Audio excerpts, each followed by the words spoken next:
What is the biceps brachii? What is the structure and what does it do? How can I best isolate and train the biceps? How can I prevent tearing my distal biceps? What if I do tear my biceps? Should I have it repaired? And if I do, what can go wrong?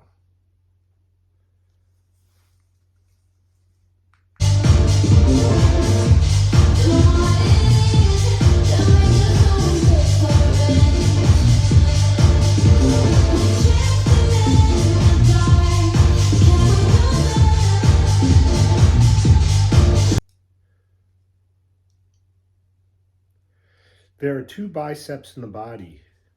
There's the biceps brachium and biceps femoris in the lateral hamstring. What we're looking at here are the origins and insertions of the muscle groups in red and blue. Red are the origins, blue are the insertions.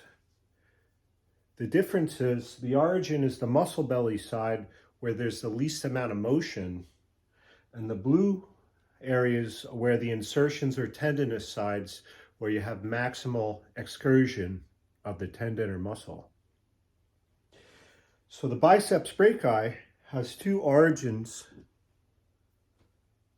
The long head biceps originates on the superior glenoid tubercle and the lateral coracoid process. So the biceps labrum, anchor, superior glenoid tubercle, coracoid process. The distal insertion of the biceps is the radial tuberosity. So if I can think about where the bicep originates and inserts, I can better understand what it does. So the biceps crosses two joints, the shoulder and the elbow. I used to think the initial function of the biceps at the elbow was elbow flexion. And I learned that the primary function is elbow supination. The secondary function is elbow flexion. The function at the shoulder is the bicep has two functions. The first is the long head biceps is a humeral head depressor. And the second function is it rotationally accelerates, like throwing a ball overhead. Now, the way I remember the difference between supination and pronation is I think of the Sylvester Stallone movie, Over the Top. So Sylvester Stallone was a pro arm wrestler, and what he described was going over the top when he arm wrestled, and therefore he was pro. So supination is the opposite. How can I best isolate and train the biceps muscle? To do this, I think of the position of both the shoulder and the elbow. And also consider when is the biceps, because it crosses two joints, under maximal length and shortest length. So at the shoulder, because the biceps originates on the glenoid and the coracoid, when the arm is in flexion and internal rotation, it is most lax.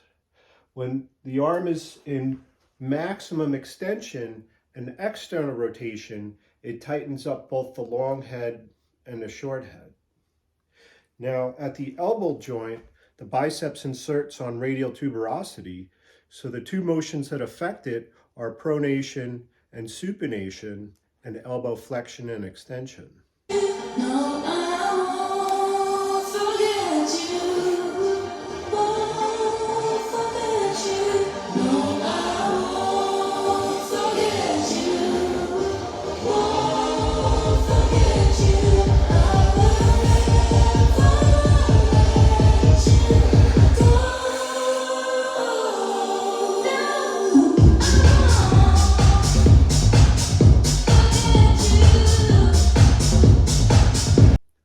To best isolate distal biceps, do a dumbbell curl, starting in neutral position and ending in a supinated, externally rotated position.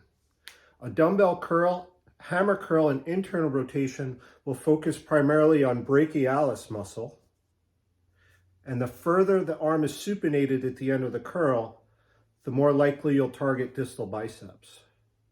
A hammer curl compared to a supinated curl. A hammer curl isolates more the brachialis muscle, whereas a supinated curl isolates more in external rotation, the distal biceps.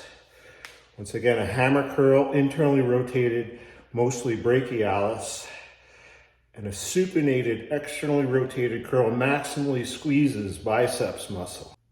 To best isolate proximal biceps, this should be done on an inclined bench with the arm held in extension and a curl performed in external rotation and supination. When the arm is held in the forward flexed position on a preacher bench and a curl is performed, the proximal biceps is loose or more lax.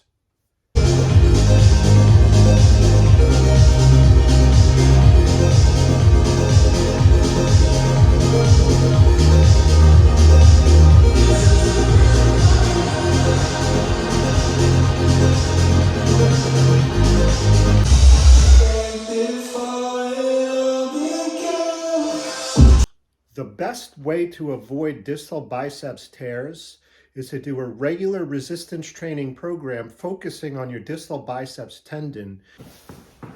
A fully supinated barbell curl on a preacher bench is the exercise that the distal biceps is at the highest risk of tearing. And avoid doing a preacher bench barbell curl.